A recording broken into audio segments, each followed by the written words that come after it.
You're the owner of a small business, which means you're also the tech guy, and HR, and personal assistant, and head honcho, and intern. You could use another pair of hands, like the experts you'll find at Verizon Small Business Days, April 21st through 27th. Get a free tech check, special deals, and more. Call 1-800-483-4428 or visit verizon.com/smallbusiness to book your appointment. Verizon Business.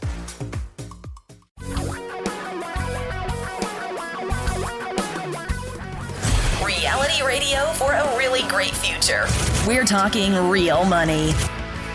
Oh my goodness, for almost as long as I've been doing this stuff, the folks at the Motley Fool have been driving me crazy. Really, they drive me crazy. I know they're making a lot of money, but I don't like the way they do it. I don't like their advice very much, and they do get out there. They're very, very good at marketing, and they're very good at getting your attention through headlines like this one that I saw when I think I was on Flipboard or something, reading news stories. And here's this headline. It just jumps out at me. I can't help but read it. The headline is, Why You Can Beat the Stock Market, But the Best Fund Managers Can't. Seriously. You see, this is so appealing to our egos.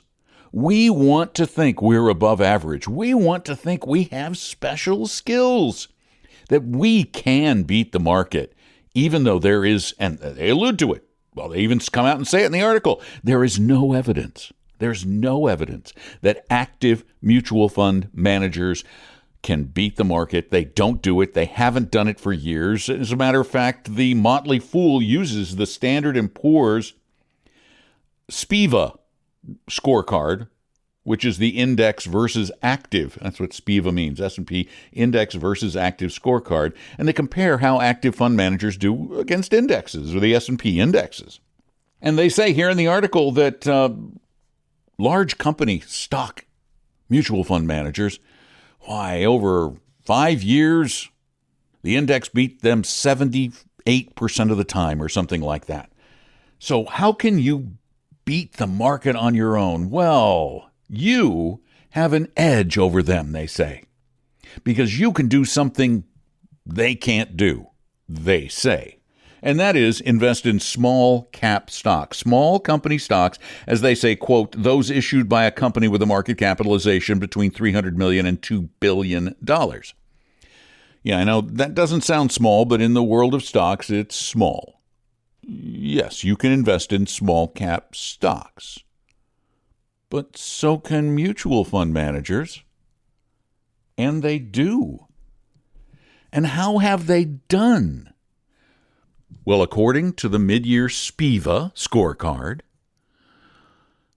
small cap managers perform even worse than those who manage large company stock funds.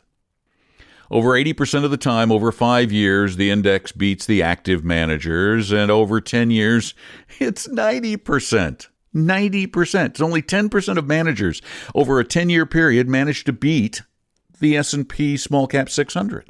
So how do you think you can do it? Well, they say, and they're wrong, but they say that you, because you're a smarter investor, you have the time to do your own homework and pick your own stocks, that you can pick good ones. You can do it with their help, of course, because they provide you with picks.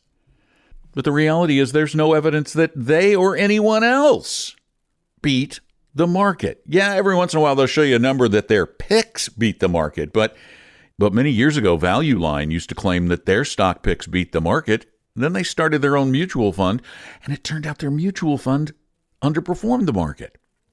That's because you can pick a stock, and it does well, but when you pick a stock and you tell your subscribers about that stock, and hundreds or thousands of people go out and buy hundreds or thousands of shares, that moves the market. So the performance of these picks is rarely as good as they tout it to be. And the reality is you cannot beat the market. You can't. You might get lucky, but seriously, are you going to trust your future, your security, to luck when you could just own the market? And had you owned the market over the past almost 100 years, you would have enjoyed a return of about 10% per year or more. If you'd invested in small cap stocks over that period of time, it would have been far better than that. And what's wrong with that? You can do it without gambling, just by accepting volatility. But when you buy individual stocks, it is a gamble. 855-935-TALK is our phone number, 855-935-8255. Gotten a lot of calls, still getting lots of calls. We're really glad you call us with your questions. And we better get some of those out of the way because we're coming down to the end of the week and we don't want to leave them too long. So let's get to the calls right now. Okay, maybe you'll tell me if I'm wrong, but with the CARES Act, you do not have to take out required minimum distributions. I'm over 70. I've taken out one last year. I had to start taking RMDs. The CARE Act says I don't have to do that this year. What I wanted to do was roll over part of my 457B into a Roth IRA because I'm not working and because I guess there are rules that you can't roll an RMD into a Roth IRA. I thought this year, since I'm not required to take the RMD, that I could just roll it over into a Roth. When I talked to Vanguard, they said, yes, you can do that, but we're going to send you a 1099 that says so much was the RMD. And I said, but it wasn't the RMD. And she said, well, that's the way the computer's set up or whatever the program is. So I need to know how to address that. Maybe I should call the IRS, but maybe you guys have already addressed it and I missed the question on the show. Basically, I wanted to put money into a Roth IRA since there's this time period that I don't have to take the RMD. I know I'm going to pay taxes on that. I've already figured out the limit before I go into the next tax bracket, so I know how much I want to take out. Enjoy your program immensely. I learned a lot. Hoping you can help me with this. Thank you.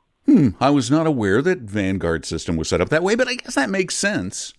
That it's still going to show that it's that you did the RMD because you can pretty much take any amount you want out, but you have to take a minimum amount. So that's just probably a Vanguard in-house accounting thing that they can't really switch because this is a temporary item under the CARES Act, that it's just a temporary reduction, but you won't have to pay the taxes on that. So that's really the big issue. You don't have to pay the taxes.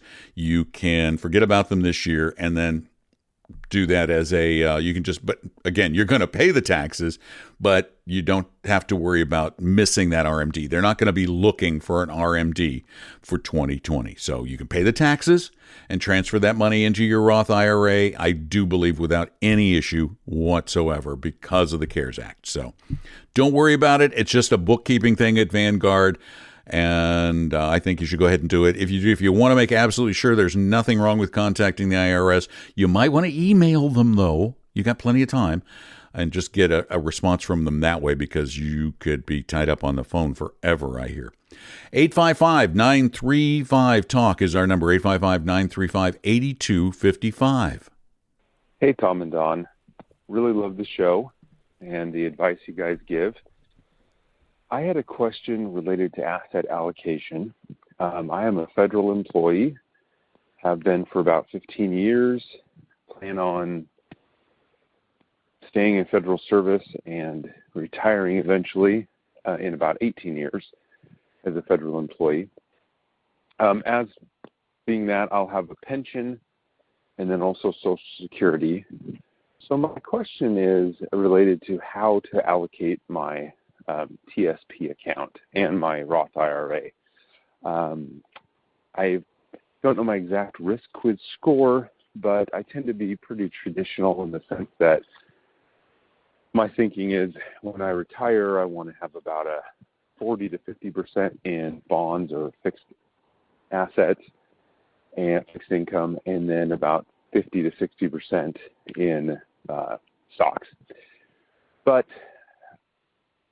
a part of me is kind of rethinking that, in that I will have a pension and Social Security, which I kind of have been recently viewing as maybe my baseline or my fixed part of my portfolio. So I guess my question would be, since I have those two most likely very stable sources of income, and could I afford to be more risky in terms of investing a greater allocation towards the C fund and the S fund and the I fund in the TSP, and then be more risky in my Vanguard IRA account, Roth IRA account that I have as well. I fully fund the Roth IRA every year at $6,000 per year, and I also am contributing 15% to my TSP, split pretty evenly between traditional TSP and Roth TSP.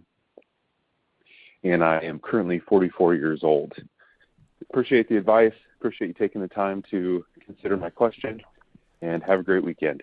Thanks so much for listening. Thanks for the question. Actually, I'm going to answer part of your question after I take a question from another listener, because you guys both asked almost the exact same question. But let me talk about your asset allocation first.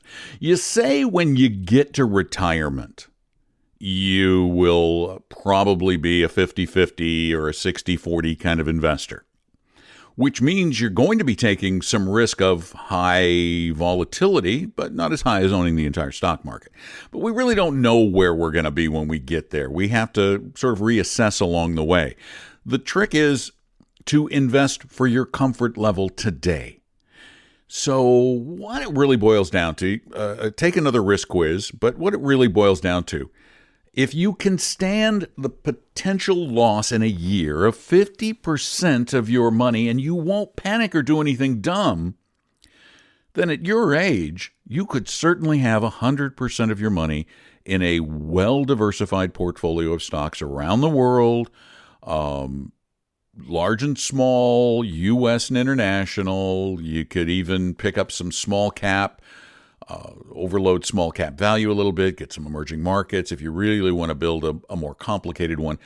But I would be more heavily in equities, generally speaking, at your age than I would be certainly at retirement. As for the question about the pension and Social Security, well, we got another question that came in at talkingrealmoney.com, and the gentleman recorded it using the little mic button. Hey, Tom and Don, it's Mike from Colorado calling. I just had a question about Social Security and pensions, whether or not that is or should be inclusive of your fixed income. I recently just listened to, actually it was one of Jack Bogle's last interviews, and where the guy is sharp as a tack all the way to the end. But he was talking about utilizing whatever your pension amount would be and Social Security amount, I guess just the inverse of maybe it was a 4% rule, and putting that as your asset allocation for your fixed income. I'm 59 years old. I've never done that. I've always just managed it at 60-40, and I'm going to get a pension next year. I'm one of the lucky few. And in doing my math, my pension is going to amount to about $46,000 a year. And I'm just wondering, should I have, or all along, or starting at age 60, add an extra 1.1 million into my fixed income, so that when I rebalance every year, I'm inclusive of that? And the second part of my question is with Social Security, I'm not planning on collecting until 70. But I did the quick math on that, and I'll be roughly getting $40,000 a year when I start collecting at 70. Should at age 70 I add that $1 million to that fixed income bucket? I'm not sure. Or do I do it earlier? I just need some clarification on it. When I did my risk tolerance quiz with you guys, I'm actually at 70-30. So I'm just wondering if I'm being overly cautious, even though I've got enough at the 60-40. But obviously throwing those fixed income buckets in of Social Security and pension would really make me over the top on fixed income. And I'm just wondering if I need to be more aggressive. Thanks so much. And I appreciate all you guys do. And I look forward to getting an answer on these couple of questions. Thank you. The old argument about a fixed income in retirement being a fixed income investment. And here's the thing. You have fixed income in your portfolio not to create income. I think that's where this issue gets muddled. These guys who are advising this are thinking that your fixed income portfolio is an income generator, and that's not how we see it. We see your fixed income portfolio as a means by which to reduce interim volatility, to keep your portfolio from scaring you to death. So let's say you did that and you put all of your other money, because you've got so much money coming in from Social Security and pensions, you put everything into equities because you're saying, hey, I got a 60-40 or 70-30 or whatever it is. If the market drops by 50%, what are you likely to do? I can tell you from experience with thousands and thousands of people that rarely is anyone actually, in reality, comfortable with a 50% decline in their portfolio. It is so rare to find somebody who will actually sit tight through turmoil like that. And that's the point of fixed income. That is more the point of fixed income than the income. Maybe we need to come up with a better name for fixed income investments. Maybe we need to call them far more stable investments. The stable portion of your portfolio, because that's really what short intermediate bonds are designed more to be. Not making you money. You can make the money from the stocks. You can use your stocks as income generators and gravy on the other stuff. You've got great income. So maybe you won't have to take as much out of your stocks, giving you the ability to let them ride even more and grow even more. But I would not count it as a fixed income, quote, bucket. I'm not a big bucket guy anyway. 855-935-TALK is our phone number, 855-935-8255. Hope that answered both of your questions, because they're pretty much the same question. By the way, I just want to apologize for the noise, for the beeping, for the background noise. I am not in my studio. I am literally sitting in a bedroom at my brother-in-law's house in North Carolina because we're up for a socially distant, immediate family-only wedding. So my apologies for the less than desirable sound quality, but I'm glad to have been able to get together with you on this day for a podcast. And please feel free to call anytime with your questions to 855-935-TALK, 855-935-8255, or send your questions in at Talking Real Money via the contact form tomorrow. Tom may be doing the show alone. The show on Como Radio that becomes a podcast next week. So we'll see how that goes. We'll play that by ear. By the way, if you do need more help than we can give in the show, please feel free, feel comfortable contacting one of our advisors at Vestory. They are fiduciaries. They are fee only. They are not commissioned. They're not going to try and sell you anything. And they will help anyone who asks. Just set up an appointment at vestory.com or call 800-386-3004. It's really easy. Thanks so much for listening to the podcast. Please call us with your questions at 855-935-TALK or call on the live show tomorrow, Saturday from 3 to 5 Eastern Time, 855-935-8255. I'm glad you're there. Please tell a friend. And thanks for listening to Talking Real Money. I'm Don McDonald. Talking Real Money. We hope you realize realize that the information provided on Talking Real Money is for educational and hopefully enjoyable purposes only. Providing personalized financial planning or investing advice takes time, so please consult with a really good fee-only fiduciary investment, tax, or legal advisor. We know a good one. Investing must always involve risk. In other words, you can and probably will lose money at times.